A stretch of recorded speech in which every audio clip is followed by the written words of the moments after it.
को आधारमा यीशु ख्रीष्टको रगत जिउँदो छ भन्ने कुरामा हामीले बुझ्ने प्रयत्न गरेका थियौँ अनि त्यस बारेमा विचार गरेका थियौँ।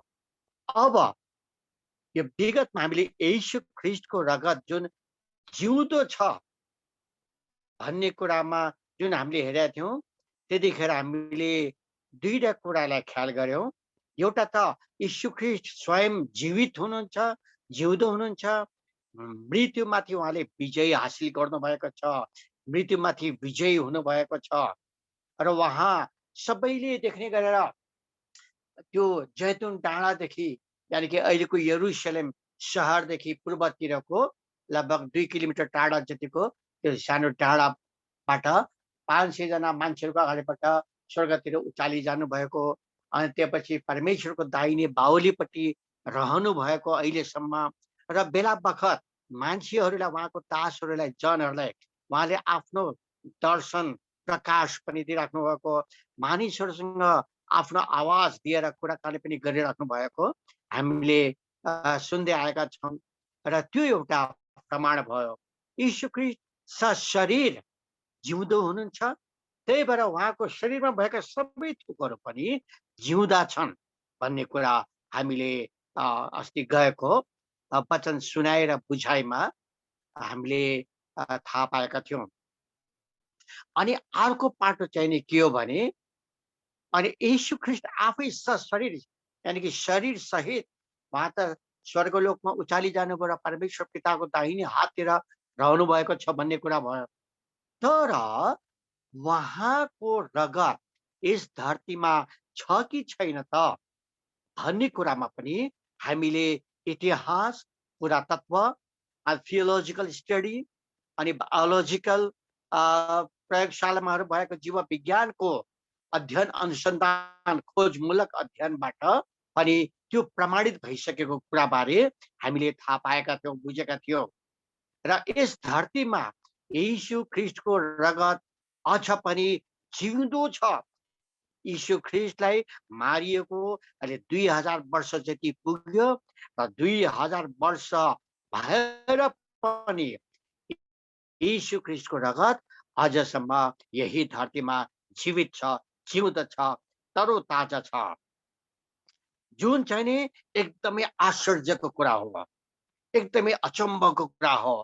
जुन संसारमा अरू कुनै पनि मानिसहरूको कुनै पनि प्राणीहरूको रगत यसरी 2000 वर्षसम्म जीवित रहन सक्दैन, कुनै पनि हालतले सक्दैन। तर यीशु ख्रीष्टको रगत मात्रै जिउँदो भएको प्रमाणित भयो भन्ने कुरा गएको प्रवचनमा मैले हजुरहरूलाई बाँडेको थिएँ र त्यसका साक्षीहरू, गवाहीहरू, प्रमाणहरूको बारेमा मैले बताएको थिएँ। अब त्यही प्रसङ्गलाई थोरै त्यसलाई आज म रिभाइज गरेर पुनरावृत्ति गरेर त्यसलाई म फेरि बताउने छु र अर्को प्रसङ्गसँग त्यसलाई जोड्ने छु। त्यसपछि फेरि हामी पवित्र धर्मशास्त्रका पदहरूलाई हामीहरूले हेर्नेछौँ।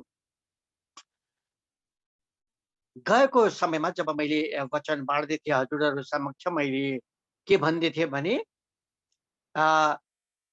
यो यीशु ख्रीष्टको रगत छ भन्ने कुरा कहिले थाहा पाइयो त भन्दाखेरि यसको खोज अध्ययन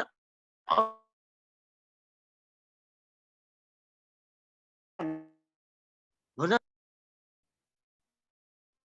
इस्वी सम्बत 1900 रोनाल्ड वाइट भन्ने अमेरिकन एकजना प्रभुका छोरा हुनुहुन्थ्यो। उहाँले प्रभुसँग प्रार्थना गर्नुभयो, प्रभु तपाईँले मलाई त्यस्तो एउटा प्रमाण, साक्षी, गवाही दिनुहोस् प्रभु, ताकि पवित्र धर्मशास्त्र बाइबलमा लेखिएका कुराहरू सही सत्य हुन् भनेर मैले दुनियाँलाई बताउन सकूँ। त्यस्तो दस्तावेजहरू, प्रमाणहरू प्रभु तपाईँले मलाई दिनुहोस् भनेर त्यसरी इस्वी सम्बत 1976 मा रोनाल्ड वाइट, जसलाई छोटकरीमा रन वाइट पनि भनिन्छ, उहाँले त्यसरी अमेरिकामा आफ्नो गाउँठाउँमा त्यसरी उहाँले प्रार्थना गर्नुभयो। अनि निरन्तर उहाँको प्रार्थना हुँदा हुँदा प्रभुले उहाँको प्रार्थना सुन्नुभयो र उहाँ त्यतिखेर उहाँले के गर्नुभयो त आफ्नो अमेरिकाबाट उहाँ आउनुभयो र त्यही क्रममा खास गरिकन उहाँले यस हाम्रै क्षेत्रमा हिन्दुस्तान, त्यतिखेरको हिन्दुस्तान नेपालको भूभागमा यहाँ दार्जिलिङ, कालिम्पोङ, सिक्किम हुँदै हाम्रो अहिलेको बिहार, उत्तर प्रदेश हुँदै देहरादुन उत्तराञ्चल खण्ड, हिमाञ्चल खण्डसम्म उहाँले भ्रमण गर्नुभयो र पहिलो नेपालीहरूले गाउने नेपाली र पहिलो नेपाली भजन सङ्ग्रह निकाल्ने काममा सहयोग गर्नुभयो। त्यसपछि उहाँ कहाँ जानुभयो? प्रभुले उहाँलाई देखाउनु भयो अनि उहाँलाई के देखाउनु भयो त प्रभुले? अब पुरानो धर्मशास्त्र बाइबलमा लेखिए अनुसार अरारातको पहाड, जुन अहिले टर्कीको पूर्वी भेगमा पर्दछ, त्यहाँ नुहाको पालकको परमेश्वरको दास नुहाको पालकको ढुङ्गाको भग्नावशेष त्यहाँ छ। त्यो चाहिँ एउटा प्रमाण मेरो साक्षी गवाईको रूपमा त्यहाँ अझसम्म छ। त्यसकारण त्यहाँ जानु भनेर परमेश्वरले देखाउनु भयो। अनि रनवायरजी पहिला टर्कीमा जानुभयो। नुहाको जुन जहाज हो, पानी जहाज, त्यसलाई पत्ता लगाउनु भयो। नुहाको घर परिवारको बारेमा पत्ता लगाउनु भयो। नुहालाई गाडिएको चिहान, उहाँको परिवारलाई गाडिएको चिहानहरू, नुहाले त्यो जहाजबाट ओर्लेपछि बनाएको पहिलो वेदी, जहाँ उनीहरूले पहिलो चाहिँ वेदीमा परमेश्वरलाई महिमा आराधना गरेका थिए, त्यो सबै कुराहरू पत्ता लगाउनु भयो। त्यो बेलामा उहाँ त्यहाँ केही राजनीतिक दलहरू, गुरिल्लाहरूबाट उहाँ बन्धक पनि बनाइनु भयो। त्यो काण्डपछि, त्यो समयपछि फेरि उहाँ मिश्रमा जानुभयो। परमेश्वरले देखाउनु भयो, तिमी मिश्रमा जाऊ, जहाँ मैले 400 वर्षसम्म बन्धक भएका मेरा छोराछोरीहरू, इजरायली छोराछोरीहरू जुन दास दासीको रूपमा छन्, उनीहरूलाई छुटकारा दिएको ती ठाउँहरू, ती 40 वर्षसम्म उजाड स्थानमा उनीहरू डुलेका घुमेका ठाउँहरू, त्यो म तिमीलाई देखाउनेछु भन्नुभयो। त्यही हिसाबले रन वाइट मिश्रमा जानुभयो अनि त्यहाँ अध्ययन गर्नुभयो। जे जति प्रभुले उहाँलाई आत्मामा देखाउँदै हुनुहुन्थ्यो, ठिक त्यही ठाउँबाट हुँदै, जसरी कुन ठाउँबाट इजरायलीहरू भाग्दै आएका थिए अनि फारोका सेनाहरूले लखेड्दै आएका थिए, ती सबै ठाउँहरू उहाँले पत्ता लगाउनु भयो। लाल समुद्रको कुन ठाउँबाट उहाँ त्यो इजरायलीहरू त्यो क्रस गरे, पार गरे लाल समुद्रलाई, कहाँनिर त्यो लाल समुद्र फाटेको थियो, त्यो सबै एकदमै एक एक प्रमाण सहित उहाँले पत्ता लगाउनु भयो पवित्र आत्माले रणवायरजीले अगुवाई गरेर। अनि त्यसपछि उहाँले सुलेमान राजाले जुन पहिला जहाँबाट लाल समुद्र तरेका थिए इजरायलीहरू, त्यहाँ सुलेमान राजाले नै मिश्रतिर पनि, यता इजरायलतिर पनि, साउदी अरब साइडतिर पनि जुन ठुल्ठुला हाम्रो यो लुम्बिनीमा, नेपालको लुम्बिनीमा जुन अशोक स्तम्भ छ, त्यस्तै स्तम्भ सुलेमान राजाले खडा गरेको, यी सबै कुराहरू प्रमाणित भयो। त्यसपछि प्रभुले देखाउनु भयो हाम्रो रणवायरजीलाई कि त्यो जहाँ पहिलो संविधान, पहिलो कानुन, पहिलो ऐन, पहिलो व्यवस्था परमेश्वरले दिनुभएको थियो मानिसहरूलाई, त्यो सिनाईको पहाडमा, त्यो प्रभुले देखाउनु भयो। अनि सिनाईको पहाडमा अनि रणवायरजी जानुभयो, त्यहाँ उहाँले सबै कुरा एक एक प्रमाणित गर्नुभयो, पाउनुभयो प्रभुले अगुवाई गरेर पवित्र आत्माले। कहाँ उनीहरूले बहरको त्यो बादशाहको मूर्ति बनाएर गरेका थिए, त्यो ठाउँ कहाँको पहिलोचोटि परमेश्वरले लेखेर दिनुभएको त्यो ढुङ्गाको चाहिँ स्लेट पार्टी कहाँनिर फोडिएको थियो, अनि त्यो 12वटा खलकहरू, उनीहरू सबै कुराहरू कहाँबाट चाहिँ त्यो चट्टानबाट पानी निस्केको थियो, पानी बगेर इस्रायलीहरू पानी पिए, यी सबै कुराहरू प्रमाणित भयो। यसरी परमेश्वरले आफ्नो छोरालाई चलाउनु भयो रणवायरजीलाई। अनि त्यो अहिलेको सिनै, त्यतिखेरको सिनै पहाड अहिले साउदी अरेबियाको उत्तरी पश्चिमी भेगमा पर्दछ। अनि त्यसपछि त्यही बेलामा परमेश्वरले देखाउनु भयो रणवायरजीलाई कि अब यरुशलेममा, उनी त्यतिखेर अमेरिका फर्कने क्रममा उनको टिम थियो त्यहाँ।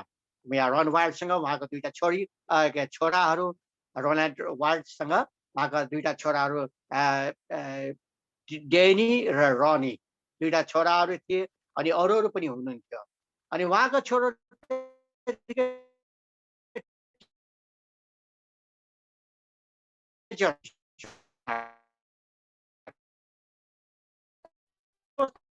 नुहको त्यो आर्कदेखि लिएर मिसका थिए एकदमै प्रार्थना सहित। त्यो क्रममा त्यो सिनै पहाडको सबै कुराहरू त्यो 40 वर्षसम्म इस्राएलहरूले बिताएका ठाउँहरू बारेमा पत्ता लगाउँदाखेरि यी रहनबाट उहाँको छोराहरू साउदी अरेबियाका सेनाहरूद्वारा 75 दिनसम्म जेलमा पनि थुनिनुभयो।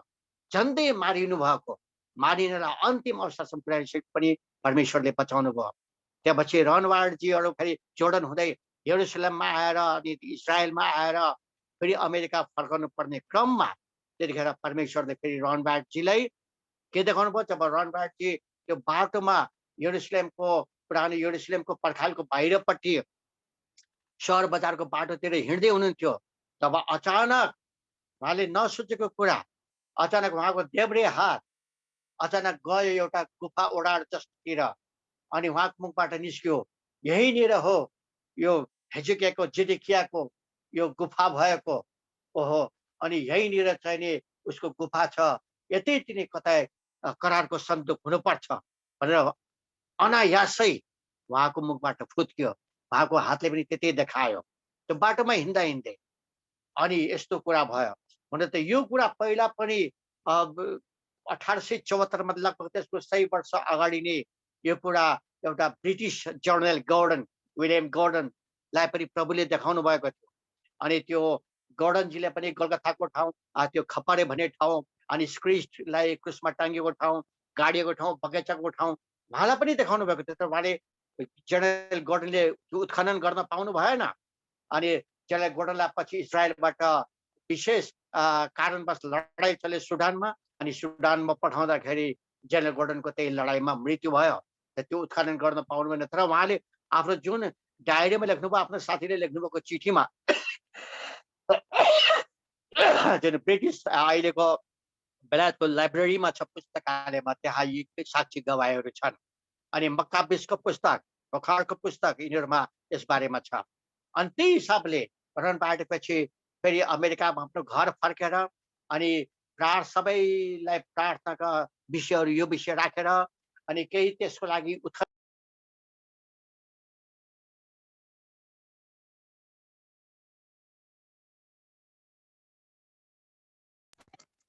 माफ गर्नुहोस् मेरो यहाँ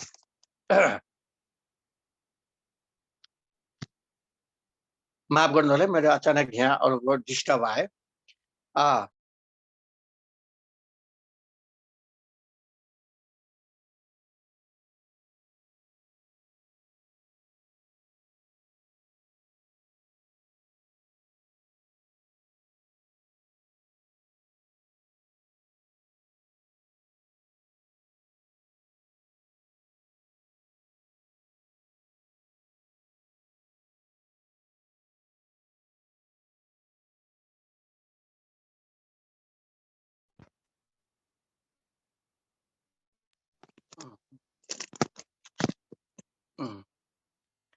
हजुर मेरो आवाज सुन्नु भएको छ? हजुरहरूले मेरो आवाज सुन्नु भएको छ? सुनेको छ सर। सुन्नु भएको छैन के?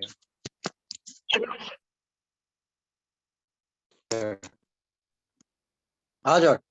अनि यसपछि मेरो बाहिरबाट कल आएर यहाँ डिस्टर्ब भयो, त्यसलाई म क्षमा चाहन्छु हजुर। अनि त्यसपछि रहनवाड आफू चाहिँ फेरि त्यो उत्खननकर्ता हुनुहुन्थेन। उहाँ रहनवाड आफै चाहिँ यो पुरातत्वविद हुनुहुन्थेन। यसबारेमा उहाँलाई कुनै ज्ञान थिएन। उहाँ त एउटा पुरुष नर्स, मेल नर्स भन्छौँ नि हामी, अस्पतालको लोग्ने मान्छे नर्स, पुरुष नर्स हुनुहुन्थ्यो उहाँ है। त्यो हो उहाँको पढाइ। तर प्रभुले त्यस्तो मान्छेलाई जसलाई यो पुरातत्व सम्बन्धी ज्ञानै थिएन, त्यस्तो मान्छेलाई परमेश्वरले चलाउनु भयो र अचम्म रीतिले उहाँले ती सबै कुराहरू विश्वको इतिहासमा प्रमाणित गरेर देखाउनु भयो, प्रयोग गर्नुभयो। अनि यसरी रहनवाडजीले जब सबै फेरि आर्थिक चाँचो पाँचोहरू सङ्कलन गरेर धेरै कुरा त उहाँले आफ्नै सम्पत्ति खर्च गर्नुभयो। अनि पछि मात्रै उहाँलाई केही यताउतिबाट सहयोगहरू मिल्यो। तर धेरै जसो आफ्नै पैसा, आफ्नै ज्ञान बुद्धि विवेक उहाँले खर्च गर्नुभयो। र यसरी रहनवाडजीले यो कामलाई सुरुवात गर्नुभयो र उहाँसँग उहाँका दुईटा छोराहरू ड्यानी र रनी उहाँसँगै आएका थिए र उनीहरूले सहयोग गरेर भर्खरका पुच्चे केटाहरू टिनेजर उनीहरू त्यतिखेर 19, 20, 21 वर्षका मात्रै थिए उनीहरू। हो उनीहरू आएर बुवालाई सहयोग गरे। अनि के भयो भने जब उनीहरूले त्यो यरुशलेममा जहाँ उहाँको हातले देखाएको त्यो गुफा जस्तो अलिकति कल्चरल ठाउँ थियो जहाँ फोहोर मैलाहरू फालिएको थियो त्यहाँबाट उहाँहरूले सफा गर्न थाल्नुभयो। अनि सफा गर्दै जाने क्रम भयो। यो कुरा मैले अस्ति हजुरलाई बताएको थिएँ। अब जसै उहाँहरू चाहिँ त्यो लगभग तल माथि गरेर 90 देखि 100 फिटको तल माथिको चाहिँ भित्र सुरुङभित्र पस्नुभयो। त्यहाँ अरू पनि उहाँले सुरुङ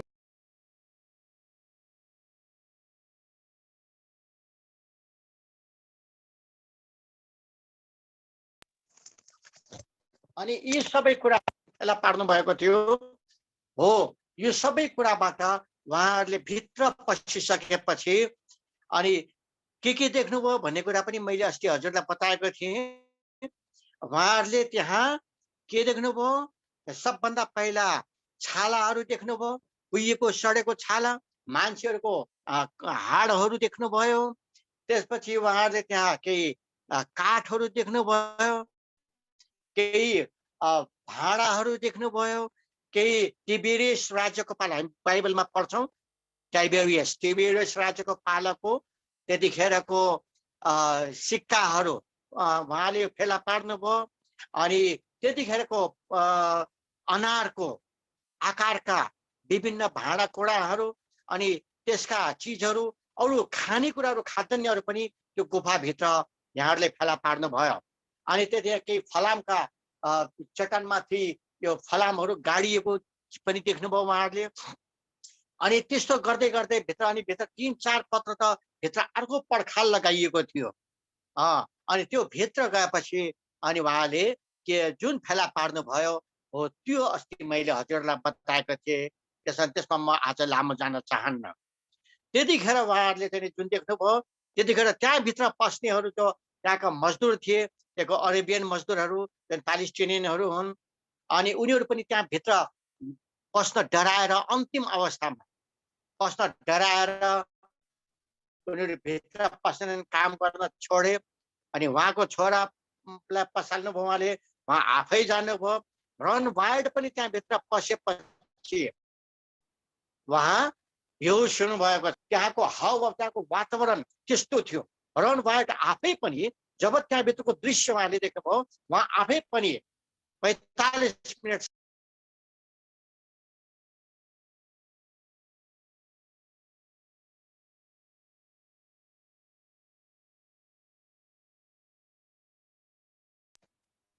यसरी रन वाइल्ड आफै पनि एकदमै त्यहाँ बेहोस भएर अनि त्योभन्दा अघिल्लोचोटि त उहाँ अस्पतालमा नै राख्नुपर्ने अवस्था भएको थियो।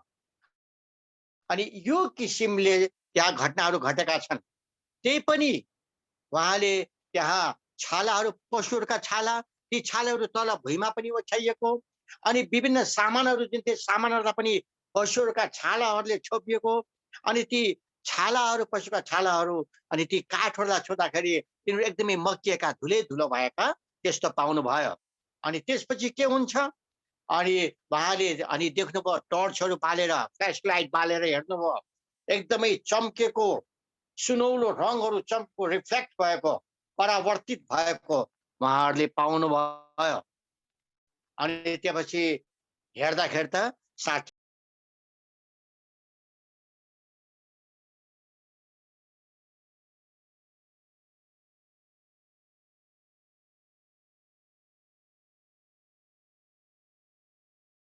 सुनको सम्मानमा त्यहाँ के थियो त भन्दाखेरि सबभन्दा पहिला उहाँले त्यो मौसाको पालादेखि पछि आएर त्यो पहिलो र दोस्रो सुलेमान राज्यको पालासम्म त्यो मन्दिरमा प्रयोग गरेको रोटी राख्ने टेबल त्यो देख्नुभयो।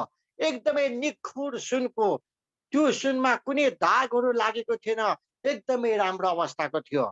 अनि त्यसपछि उहाँहरूले धुपौरो जुन धुप हाल्ने धुपौरो भन्छौँ त्यो भयो। त्यसपछि अरू चिजहरू राख्ने चाहिँ चिजहरू भयो, त्यहाँ बालाहरू भयो। अनि त्यसपछि उहाँले गोलियतको पालाको तरवार, जुन गोलियत आफैले दाउद राजा आफैले प्रयोग गरेको तरवार पनि त्यहाँ फेला पार्नुभयो। यसै गरिकन त्यहाँहरू त्यो सन्दुक बोक्ने, करारको सन्दुक बोक्ने लाठीहरू, छडहरू उहाँहरूले फेला पार्नुभयो। अनि यी सबै कुराहरू जुन अस्ति पनि मैले बताएको थिएँ, उहाँहरूले त्यहाँ फेला पार्नुभयो। यो अचम्मको कुरा थियो। अनि पछि फेरि उहाँहरू बाहिर गएर फेरि अर्कोचोटि आउँदाखेरि अनि उहाँहरूले राम्ररी त्यहाँ देख्नुभयो। अनि त्यहाँ उहाँहरूले त्यो करारको सन्दुक र करारको सन्दुकमाथि त्यो कृपा आसन, मर्सी सिट, जसलाई पवित्र धर्मशास्त्र अनुसार परमेश्वर स्वयंले मूसालाई बोले अनुसार म बादलमा आउनेछु, पवित्र स्थानमा वास गर्नेछु, त्यो महापवित्र स्थान हो त्यो भनेर जुन भन्नुभएको थियो, त्यो उहाँ रणवायरजीले देख्न पाउनुभयो। अनि स्वर्गदूतहरू 4वटा रहेछन् त्यहाँ। स्वर्गदूतहरूसँग रणवायरजीको कुराकानी भयो। अनि स्वर्गदूतहरूले रणवायरजीलाई अनि आफ्नो क्यामेरा खोलेर, भिडियो क्यामेरा खोलेर देखो अनि खिच्ने भन्नुभयो। स्वर्गदूतले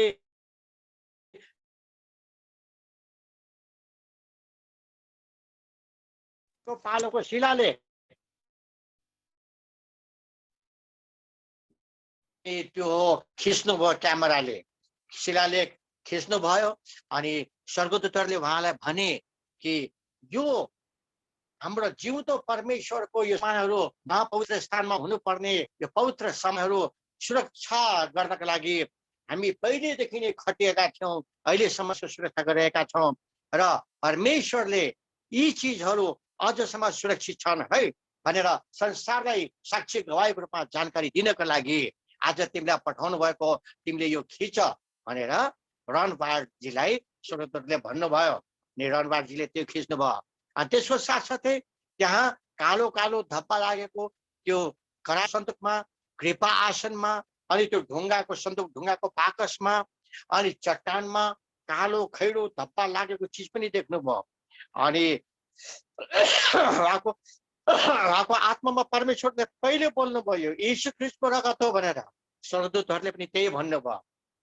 अनि उहाँसँग जुन कोका कोलाको सानो क्यानिस्टर थियो, सानो सानो टिनको भाँडो, त्यसैलाई उहाँले खोलेर ती कोराहरू कोट्याएर त्यसमा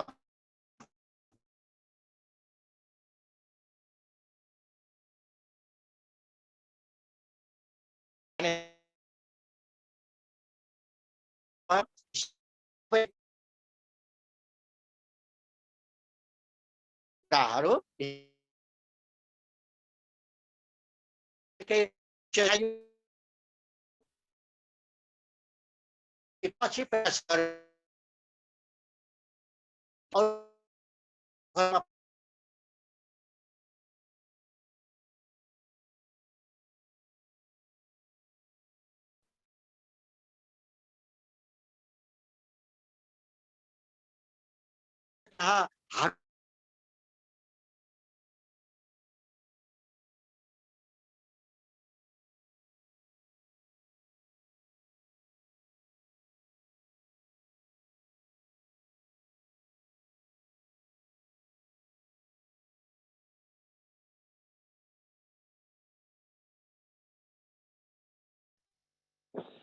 सर एकछिन चाहिँ उहाँ चाहिँ आउट भएको छ, उहाँ मतलब चाहिँ बाहिर निस्कनु जानुभएको छ, त्यो भएको छ सर, भएको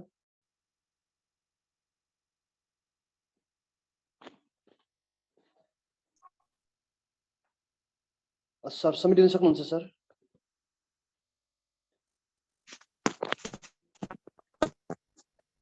हजुर, के डिस्टर्ब आइरहेको छ कि मेरो बाहिरबाट फोन कल आएको, डिस्टर्ब भएको भयो। अहिले ठिक छ हजुर? ठिक छ सर। हजुर हजुर हजुर। अनि यसरी के कुरा प्रमाणित भयो भने यीशु ख्रीष्टको रगत अहिले पनि यरुसलेमको त्यो पर्खालदेखि बाहिर उत्तर पूर्वी कोणमा जहाँ यीशु ख्रीष्टलाई क्रुसमा टाँगिएको थियो त्यो दुलो पनि प्रमाणित भयो। जहाँ यीशु ख्रीष्टको क्रुस टाङ्गिएको थियो त्यो दुलो अनि दुईटा एउटा चोर डाकाहरूलाई झुन्ड्याएको दुलोहरू त्यो पनि प्रमाणित भयो। अनि त्यो यीशु ख्रीष्टलाई टाङ्गिएको क्रुसको जुन गहिराइ थियो त्यो दुलोको खाल्टोको गहिराइ थियो त्यो 23 इन्चको रहेछ त्यो खाल्टो उहाँहरूले नाप्दाखेरि। अनि यीशु ख्रीष्टलाई त्यतिखेर त्यो सेन्टोरियनहरू त्यो के भन्छ रोमी सिपाहीहरूले कोखामा देब्रे कोखामा भालाले घोचेर उहाँको भियो उहाँको चाहिँ के अरे मुटुको देब्रे तल्लो भागसम्म पुगेको अनि त्यहाँबाट रगत निस्केको पानी र रगत भनेको मतलब त्यहाँ प्लेटलेट्स व्हाइट ब्लड सेल्स भन्छौँ प्लेटलेट्सहरू पानीहरू निस्केको त्यो कुराहरू त्यहाँ देखियो। अनि त्यो जचाउँदाखेरि के भयो एउटा कुरा त त्यो मान्छेकै रगत भन्ने प्रमाणित भयो अनि पक्का मान्छेको रगत अनि त्यसमाथि पनि त्यो रगत जिउँदो छ भन्ने कुरा प्रमाणित भयो। यो अचम्मको कुरा हो। त्यसकारण परमेश्वरले आफू जिउँदो हुनुहुन्छ उहाँको रगत पनि जिउँदो छ भन्ने साक्षी गवाईको लागि अझसम्म त्यसलाई सुरक्षित तवरले त्यो जहाँ त्यो करारको सन्दो कृपा आसनहरू जे फेला पर्यो त्यो महापवित्र स्थल जहाँ उहाँलाई क्रुसमा टाङ्गिएको थियो त्यो त ठिक 20 फिट मुनि नाप्दाखेरि वैज्ञानिक तवरले नाप्दाखेरि त्यसको ठिक 20 फिट मुनि तर खन्दै खन्दै जाँदाखेरि पो त्यो धेरै गाह्रो भयो लामो भयो तर पछि नाप्दाखेरि 20 फिट मुनि रहेछ क्रुस टाङ्गिएको ठाउँबाट। अनि त्यसरी फेला पर्यो। त्यसैले के कुरा प्रमाणित भयो भने यीशु ख्रीष्टको रगत पहिला मान्छेकै रगत भन्ने प्रमाणित भयो त्यसपछि जिउँदो रहेछ जीवित रहेछ भन्ने प्रमाणित भयो। अनि यीशु ख्रीष्टको त्यो रगत चाहिँ पक्का पक्की त्यसमा भएको अर्को एउटा कुरा जसमा क्रोमोजम्सहरू लोग्ने मान्छेको क्रोमोजम 23वटा छोरी मान्छेको क्रोमोजम 23वटा हुनु पर्नेमा त्यहाँ छोरी मान्छेको अटोजम 22वटा अनि एउटा छोरी मान्छेको क्रोमोजम एक्स भन्ने अनि लोग्ने मान्छेको अरू अटोजम्सहरू 22वटा नभएको यी लोग्ने मान्छेको एउटा वाइ क्रोमोजम मात्रै त्यहाँ भएको र त्यो वाइ क्रोमोजम पनि पृथ्वीमा भएको मान्छेको जस्तो नभएको फेरि है यो अर्थली ह्युमन भन्छौँ हामी पृथ्वीमा भएको मान्छे जस्तो नभएको यस्तो खालको त्यो रगत देखियो। अनि यसबाट प्रमाणित भयो कि यीशु ख्रीष्टले आफ्नो रगतलाई अझसम्म महापवित्र स्थानमा यही पृथ्वीमा महापवित्र स्थान रहेछ उहाँको कृपा आसन जहाँ उहाँको आसन स्पिरिट आउनुहुन्छ परमेश्वर आउनुहुन्छ बास गर्नुहुन्छ मान्छेसँग बोल्नुहुन्छ यो ठाउँ प्रमाणित भयो। र यसरी मैले अस्ति बताएको थिएँ। अनि त्यसपछि अन्तिममा मैले पदहरू पनि बताएको थिएँ। अनि त्यतिखेर पदहरूमा मैले यो यीशु ख्रीष्टको रगत जुन हो त्यो वाचाको रगत हो। परमेश्वरले पुरानो धर्मशास्त्रमा हामीले पढ्दाखेरि वाचा गरिसक्नु भएको त्यतिखेर प्रस्थानको पुस्तक 24 अध्यायको 8 पदमा पनि हामीले हेऱ्यौँ त्यो वाचाको रगत हो परमेश्वरले पहिले गर्नुभएको। त्यसै फेरि नयाँ नियममा यीशु ख्रीष्टको पालोमा आउँदाखेरि पनि हामीले त्यसलाई फेला पार्यौँ कि मर्कुसको 14 अध्यायको 24 पदमा हामीले त्यसलाई हेऱ्यौँ। त्यसपछि लुकाको 22को 20-21 पनि हामीले त्यसलाई हेऱ्यौँ कि त्यो वाचाको रगत हो त्यो वाचा प्रतिज्ञाको रगत जुन हामी पापी अपराधी अधर्मी कुकर्मी मानिसहरूलाई सबै हाम्रो पापहरूबाट प्रायश्चित गराउनको लागि हाम्रो पाप मोचन गर्नको लागि हामीलाई धोइ पखाली गर्नको लागि हामीलाई शुद्ध पवित्र धार्मिक र सिद्ध तुल्याउनका खातिर अनि हामीलाई परमेश्वरसँग जोड्नका खातिर हामीलाई त्यो महापवित्र स्थानसम्म पहुँच पुर्याउनका खातिर यानि कि सबै मानिसहरूलाई संसारका मानिसहरूलाई है। अनि यसरी परमेश्वरले आफ्नो रगत बहाउनु भएको हो हामीलाई उहाँको बनाउनलाई किन्नको लागि आफ्नो रगत दिनुभयो हामीलाई किन्नु भयो। यसरी यीशु ख्रीष्टले आफ्नो रगत बहाउनु भयो जुन जिउँदो छ भन्ने कुरा हामीले विगतको समयमा थाहा पायौँ। अब यो त मैले सानो रिभाइज मात्रै गरेँ हजुरहरूलाई। अब योसँग अर्को नयाँ पाटो म जोड्छु यीशु ख्रीष्टको रगत जिउँदो छ भन्ने कुरा।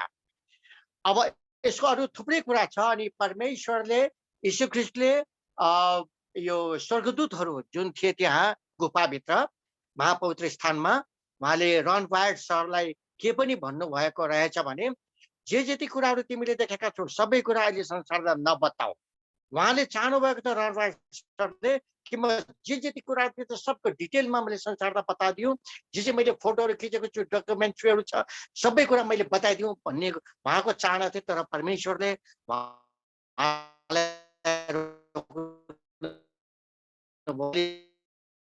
सबै कुरा मुख्य कुरा त्यो हो बारेमा बताउने होइन भन्ने करारको सन्दुकभित्र मोर्साको स्लेट हो, ढुङ्गाको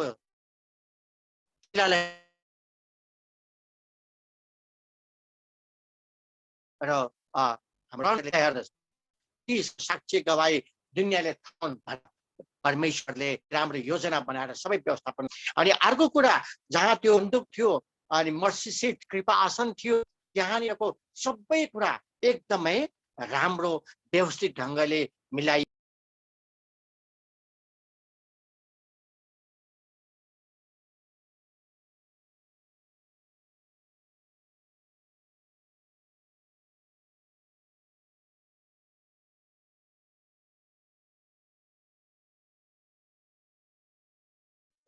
आज हाम्रो सहभागी फिट चाहिँ चौडाइ 18 फिट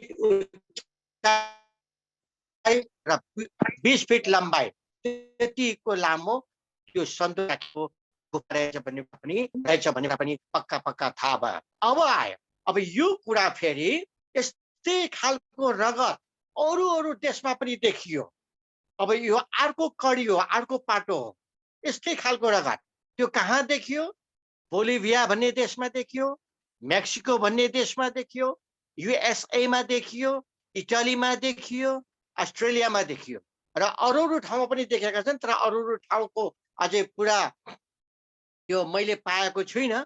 तर उहाँहरूले पाएको 2002 सालसम्म पाएका यी आँकडाहरू, तथ्याङ्कहरूले हामीलाई बताउँदछ कि यस्तै खालको रगत ती अरू ठाउँहरूमा पनि देखिए।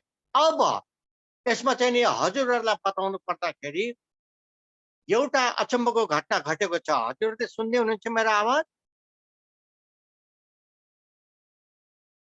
हजुरले मेरो आवाज सुन्नु भएको छ?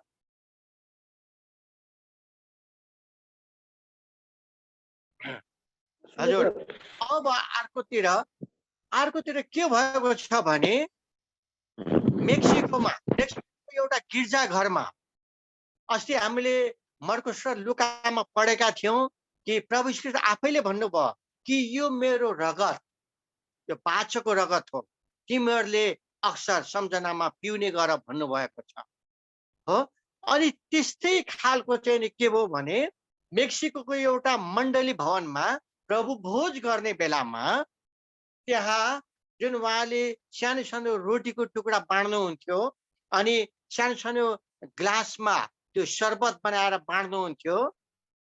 अनि त्यसमध्ये त्यो दिनको एक दिनको कुरा हो, त्यो बाँडिसकेपछि सबैले खाने पिउने गरिसकेपछि सेवकाई सिद्धियो।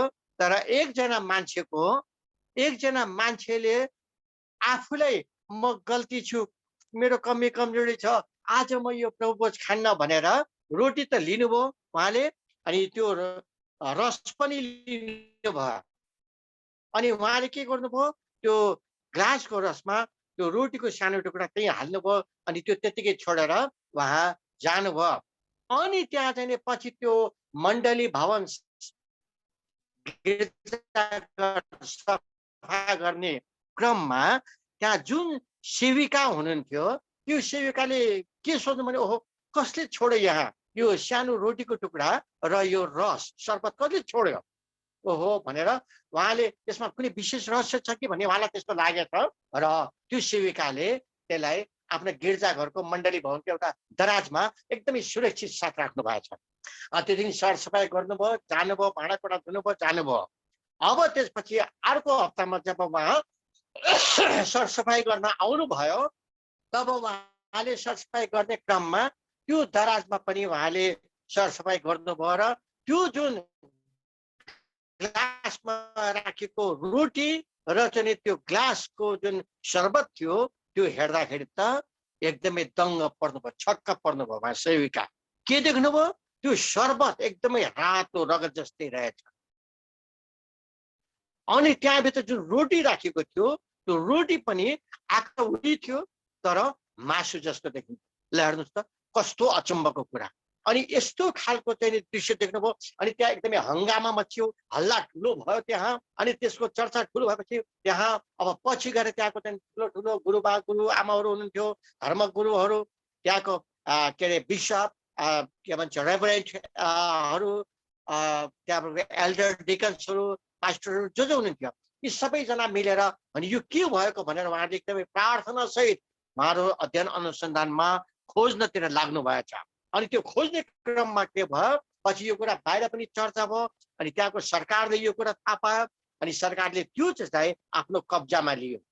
कब्जामा लिएपछि त्यहाँका धर्म गुरुहरू, त्यो गिर्जाघरको त्यो मण्डलीका धर्म गुरुहरू लगायत सरकारका मान्छेहरू, यी सबैजना भएर त्यसको गहिरोसँग अध्ययन अनुसन्धान थाल्नुभयो र सरकारको विशेष प्रयोगशालाहरूमा त्यसलाई जचाउन लग्यो। जचाउँदाखेरि एकदम के फेला पर्यो त, ठ्याक्कै जस्तो हाम्रो रन वाइल्ड सरले जुन फेला पार्नुभयो यरुशलेमको त्यो गुफाभित्र जुन रगत फेला पार्नुभयो, जसलाई रिकन्स्टिट्युट गर्दाखेरि ताजा रगत बन्यो, ठिक त्यही किसिमको त्यो रगत देखियो त्यहाँ प्रयोगशालामा जाँच्दाखेरि। एकदम केही फरक थिएन, ठ्याक्कै उही प्रकारको रगतहरू फेला पर्यो। अर्कोतिर जुन रोटी थियो त्यो रोटीलाई जाँच्दाखेरि त त्यो रोटीमा त फियोको र मुटुको जुन देब्रे, हामी लेफ्ट भेन्ट्रिकल भन्छौँ त्यसलाई, देब्रे कुनातिरको जुन मासुको टुक्रा जस्तो हुन्छ त्यस्तै त्यो रोटीमा देखियो।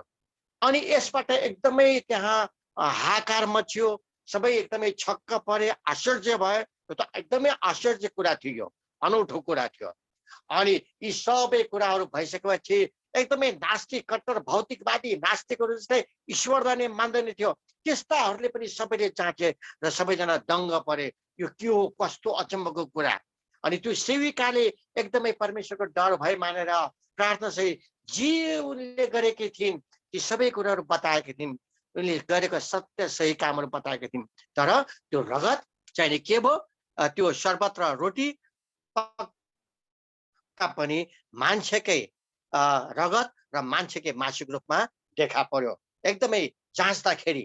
त्यति मात्र होइन, त्यहाँबाट एउटा अर्को चाहिँ फेरि भोलि बिहामा पनि त्यहाँ पनि अर्को एउटा घटना घट्यो। त्यहाँ एउटा चाहिँ प्लास्टिकको यीशु ख्रीष्टको यति छातीसम्मको यीशु ख्रीष्टलाई क्रुसमा टाँसेर जुन रगत बहेको हुन्छ त्यस्तो खालको एउटा मूर्ति थियो। यो के भन्छ त्यो गिर्जाघरभित्र प्लास्टिकको थियो फेरि।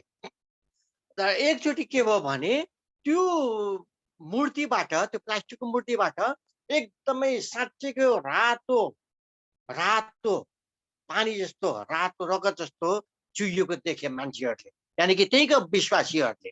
अनि त्यो पनि एकदमै चर्चा चल्यो, हल्ला चल्यो, सबै डराए, आत्तिए। त्यसको पनि त्यस्तै भयो, एकदमै ठुलो।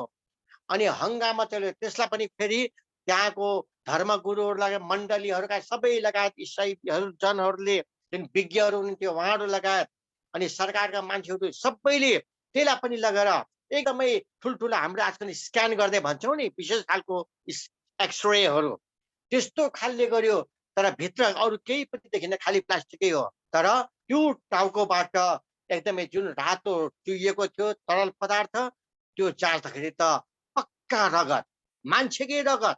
अनि त्यो मान्छेको रगत पनि फेरि जुन रन वाइल्ड सरले त जेरुसलेममा फेला पार्नु भएको थियो स्कुलको रगत, जुन मेक्सिकोमा फेला परेको थियो त्यहीसँग त्यो रगत एकदमै मिल्दोजुल्दो थियो।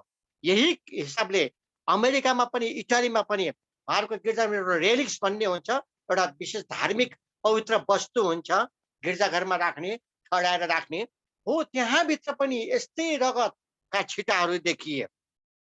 अनि तिनीहरूलाई जाँच्नु त मैले एकदमै छुट्याएर भनेको अहिले, तीहरू जाँच्दाखेरि पनि ती सबै एउटै खालको प्रमाणित भयो।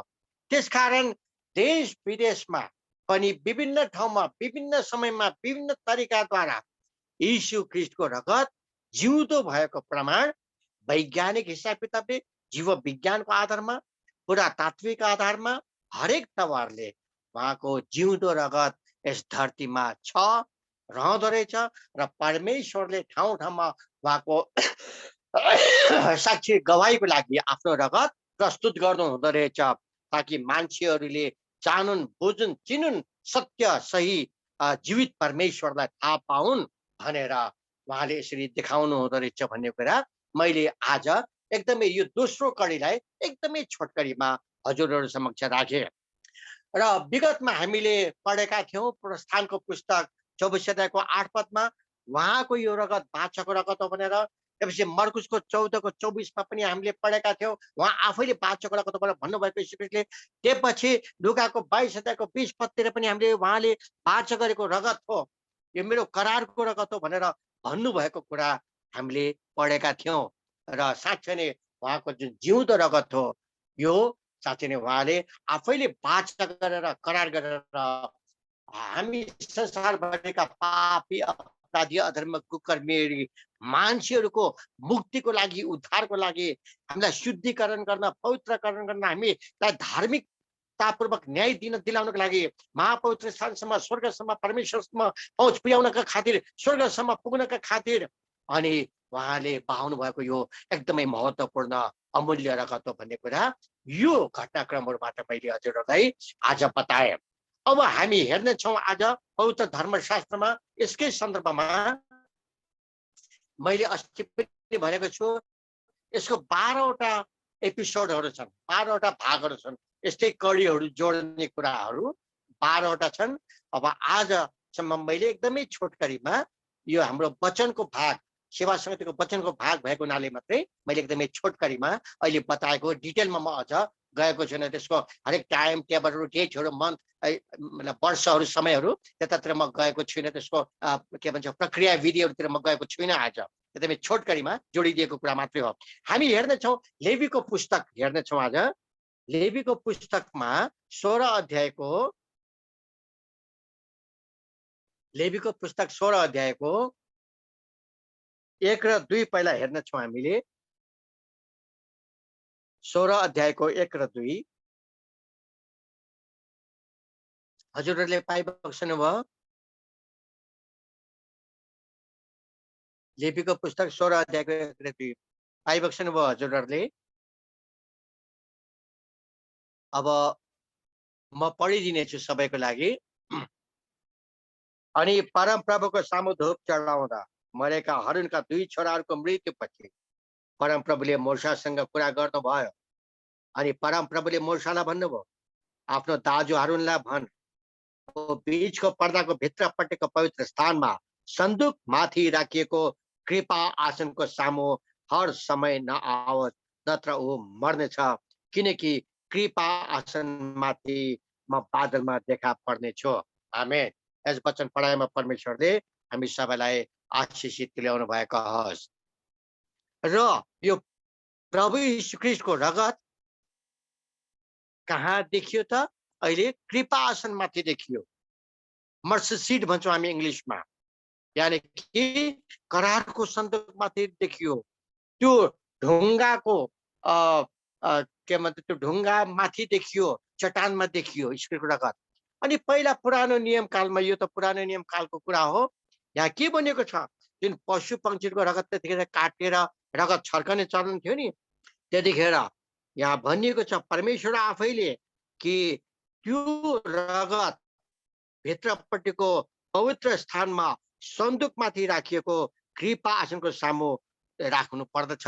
र त्यो यस्तो पवित्र स्थान हो जहाँ कि कोही पनि नआओस् है, त्यहाँ अरू कोही पनि नआओस्, त्यहाँ एकदमै चोखो महापवित्र स्थान हो त्यो भनेर त्यहाँ त्यो जुन कृपा आसन भएको, करारको सन्दुक भएको, रगत छर्किने ठाउँ भएको, अनि मूसाको पालोको परमेश्वरले दिनुभएको 10 आज्ञाको व्यवस्था, पहिलो संविधान, पहिलो ऐन कानुन हो, त्यो ठाउँ एकदमै महापवित्र स्थान हो। त्यहाँ जो पाए त्यो आउनु हुँदैन भन्ने कुरा यहाँ लेखिएको छ। र हजुरलाई थाहा छ कि हारुनका छोराहरूले पनि अत्याचार गरेर त्यहाँ छुन जाँदाखेरि उनीहरू मरेका छन्। त्यसै गरिकन अरू कयौँ मान्छेहरू बिरामी भएका छन्, महामारीले सताएको छ यो कुराहरू नमान्दाखेरि। र अहिले यो त्यतिखेरको चाहिँ करारको सन्दुक कृपा आसन हो। अहिले पनि त्यो करारको सन्दुक कृपा आसन त जेडेकिया हिजकियाको पालामै त्यो त्यहाँ लुकाइएको रहेछ भन्ने कुरा प्रमाणित भयो। जब बेबिलोनका नबुकदनेस्जर राजाले इजरायलमा यरुशलेममा आक्रमण गरेका थिए त्योभन्दा अगाडि नै त्यो गुफा खनेर त्यो टनल खनेर त्यो केभ बनाएर त्यहाँ लुकाइएको थियो है। अनि पछि अहिलेसम्म त्यो लुकाइएको ठाउँमा त्यो त्यही छ। हुन त मान्छेहरूले पहिला भनेका थिए कोही इथियोपियामा छ, कोही कहाँ छ, कोही कहाँ छ भनेका थिए। तर परमेश्वरले देखाउनु भयो आफ्नो दासलाई, छोरालाई। अनि यो धेरै मेहनत गरेर आफ्नै पैसा खर्च गरेर आफैले मेहनत गरेर त्यो पत्ता लाग्यो र आज संसारको सामु साक्षी छ। पुरानो नियम पालोमा थियो, नयाँ नियम पालोमा थियो र अहिले हाम्रो पालोमा पनि त्यो जस्ताको त्यस्तै छ भन्ने कुरा यस वचनले बताउँदछ। र हामी त्यसै गरिकन यो 16 अध्यायको 14 र 15 पनि हामी पढ्नेछौँ। मैले पढिदिनेछु। अनि उसले त्यस बहरको रगतबाट केही लिएर आफ्नो औँलीले पूर्वपट्टि कृपा आसनमाथि छर्कोस्। अनि त्यस रगतबाट उसले आफ्नो औँलीले केही कृपा आसनको अघिल्तिर 7 पल्ट छर्कोस् भनेर यहाँ लेखिएको छ भने 15 मा त्यसपछि उसले पाप बलिको बोकालाई मारोस् जो मानिसहरूका निम्ति हो र त्यसको रगत बीचको पर्दाको भित्रपट्टि ल्याओस्। अनि उसले बहरको रगतसित जस्तो गरेको थियो त्यस रगतसित पनि त्यस्तै गरोस् र त्यसलाई कृपा आसन माथि र कृपा आसनको अघिल्तिर छर्कोस्। ल हेर्नु, पहिला यीशु ख्रीष्ट जन्म नभन्दा 1000 वर्ष अगाडि नै यो कुराहरू भएका छन्। ल हेर्नुहोस् है। अनि त्यतिखेर त पशु र पंक्षीको रगत चढाउने चलन थियो। तर यीशु ख्रीष्ट आफैले आजभन्दा 2000 वर्ष अगाडि त्यही कुरा यीशु ख्रीष्टले आफैले बलिको चाहिँ बोको भन्छौँ नि हामी, उहाँ बलिको थुमा भएर उहाँले आफैले आफ्नो रगत बहाउनु भयो। उहाँको रगत अहिले पनि हाम्रो यही धरतीमा, यही पृथ्वीमा, यरुशलेम सहरको के अरे उत्तर पूर्वको कोणमा जहाँ उहाँलाई क्रुसमा टाँगेको थियो त्यसको ठिक 20 फिट मुनि उहाँले अझसम्म त्यसलाई सुरक्षित राख्नु भएको छ। त्यही करारको सन्दुक त्यतिखेरको, त्यही कृपा आसन त्यतिखेरको। अनि उहाँको रगत त्यहाँमाथि छर्कियो। पुरानो कुरासँग, इतिहाससँग यीशु ख्रीष्टको पालाको कुरा यसरी जोडिन पुग्यो, मिल्न पुग्यो। र यसबाट यो प्रमाणित हुँदछ कि यीशु ख्रीष्टले भन्नुभएको कुरा, पहिला परमेश्वरले पहिलाका आफ्नो छोराछोरीसँग भन्नुभएका कुरा, पवित्र धर्मशास्त्र बाइबलमा लेखेको कुरा सत्य साबित भए, तथ्य सहितको सत्यता हो यो। त्यसैले यसरी हामीले परमेश्वरलाई आफ्नो साक्षी खुवाएको लागि आफ्नो रगत यहाँ कृपा आसनमाथि र त्यो करारको सन्दुकमाथि, त्यो चट्टानमा, त्यो के अरे ढुङ्गाको बाकसमाथि उहाँले छर्कनु भयो।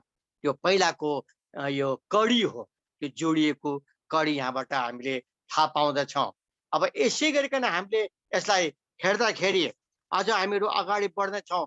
यो के भन्छ यसको 17 अध्यायमा चाहिँ फेरि हामीले हेर्नेछौँ। 11 पदमा हामीले हेर्नेछौँ। यहाँ हजुरले देख्न सक्नुहुनेछ, त्यहाँ लेखिएको छ कि किनकि प्राणीको प्राण रगतमा हुन्छ अनि मैले त्यो रगत तिमीहरूका प्राणहरूका निम्ति वेदीमाथि प्रायश्चित गर्न भनी तिमीहरूलाई दिएको छु, किनकि रगतले नै प्राणका निम्ति प्रायश्चित गर्छ। आमेन। यस वचन पढाइमा पनि परमेश्वरले हामी प्रत्येकलाई आशिष तुल्याउनु भएको हो। यो पहिले नै भविष्यवाणी गरिएको थियो, पवित्र धर्मशास्त्रमा पहिले नै बताइएको थियो, लेखेको थियो। परमेश्वर आफैले भन्नुभएको कुरा यो। उहाँका छोरा मोसादेखि लिएर पछिका लेवीहरूसम्मलाई, न्यायकर्ताहरूसम्मलाई, विभिन्नलाई भन्नुभएको कुरा यहाँ प्रष्ट रूपमा लेखिएको छ कि जुन प्राणीको प्राण रगतमा हुन्छ अनि मैले त्यो रगत तिमीहरूका प्राणहरूका निम्ति वेदीमाथि प्रायश्चित गर्न भने तिमीहरूलाई दिएको छु। नभन्दै त्यही कुरा आज यीशु ख्रीष्टको पालामा यीशु ख्रीष्टले पनि भन्नुभयो, यो मेरो रगत हो। यो रगत अक्सर तिमीहरूले यो रगतलाई सम्झेर, मेरो रगत सम्झेर तिमीहरूले पिउने गर भन्नुभयो। ल हेर्नुहोस् त कसरी मिलेको छ। अनि यस्तै कुराहरू पहिलादेखि कसैसँग मिलेको थिएन। त्यसैले आज मैले हजुरहरूलाई यो कुरा राखेँ। यसरी परमेश्वरको रगत, बाचाको रगत र करारको सन्दुक महापवित्र स्थानमा छर्किएको रगतको बारेमा यो पवित्र धर्मशास्त्रमा लेखिएको कुरा कति 100% तथ्य सत्यगत रहेछ भन्ने कुरा आज अर्को केही घटनाक्रमहरूलाई एकदमै छोटकरीमा जोडेर मैले हजुरहरूलाई बताएँ। यसबाट हजुर हामीहरूले पक्का पनि केही थाहा पायौँ, सिक्यौँ कि यीशु ख्रीष्टको रगत जिउँदो छ। यीशु ख्रीष्टको रगत त्यो पक्का पनि एकदमै शक्तिशाली छ, सामर्थ्यवान छ। त्यो करारको सन्दुक छ अनि त्यो कृपा आसन छ जसमाथि यीशु ख्रीष्ट आफैले आफ्नो रगत छर्कनु भयो र पहिलाको जस्तो बोका थुमाहरूका बहरहरूका परेवाहरूका ढुकुरहरूका बलि चढाएर रगत छर्किराख्नु पर्ने भएन अब। अनि त्यो सबै कुराहरूलाई यीशु ख्रीष्टले आफ्नो बलिदानद्वारा, आफ्नो शहादतद्वारा, आफ्नो रगत बगाएर छर्केर हामी संसारभरिका पापी, अपराधी, अधर्म, कुकर्मी मानिसहरूलाई शुद्ध पार्नलाई, धार्मिक ठहराउनलाई, सिद्ध ठहराउनलाई, स्वर्गसम्मको पहुँच पुर्याउनलाई, परमेश्वरसम्मको पहुँच पुर्याउनलाई उहाँले आफ्नो रगत बगाउनु भएको रहेछ भन्ने कुरा यसबाट प्रमाणित हुन्छ। त्यस कारण आज मैले हजुरहरूलाई यति कुरा बताएँ। अब फेरि आउँदा समयहरूमा यस्तै कडीहरूलाई जोडेर फेरि परमेश्वरले मौका दिनुभयो, हजुरहरूले पनि समय दिनुभयो भने आउँदा समयहरूमा फेरि यस्तै कडीहरूलाई जोडेर फेरि कुराहरू हजुर समक्ष प्रस्तुत गर्नेछु, ताकि यो परमेश्वरले सबैलाई सिकाउन बताउनको लागि यी सबै कुराहरू गर्नुभएको उहाँको रगत एउटा जिउँदो साक्षी छ, करारको सन्दुक जिउँदो साक्षी छ, अनि त्यो कृपा आसन जिउँदो साक्षी छ, त्यो गोलियतको तलवार जिउँदो साक्षी छ, अरू अरू चिजहरू पनि छन् त्यहाँ। यी सबै कुराहरू मैले हजुरलाई बताएँ। हस्, धेरै धेरै धन्यवाद। हजुरहरू सबैलाई परमेश्वरले प्रशस्त मात्रामा आशिषित ल्याउनु भएको होस्। यही हिसाबले हामीले परमेश्वरको रगतलाई सम्झेर अगाडि बढाउँ। त्यही हिसाबले हाम्रो जीवनका चरित्र, प्रवृत्ति, सोचाइ, आचरण, बोली, शैली र व्यवहारहरूलाई त्यही हिसाबले रूपान्तरण गरौँ र उहाँलाई मनपर्ने जीवन हामीले बिताउँ भनिकन त्यस कुरामा हामीले प्रार्थनासहित जोड गरौँ र अगाडि बढौँ र उहाँको नाउँलाई उचालौँ, उहाँको महिमा गरौँ, स्वर्ग राज्यको विस्तार गरौँ, नेपाल र नेपालीलाई प्रभुमा बचाउँ। हस्, धेरै धेरै धन्यवाद। परमेश्वरले फेरि पनि हजुरलाई प्रशस्त आशिष दिनुभएको होस्। धन्यवाद। जय मसीह।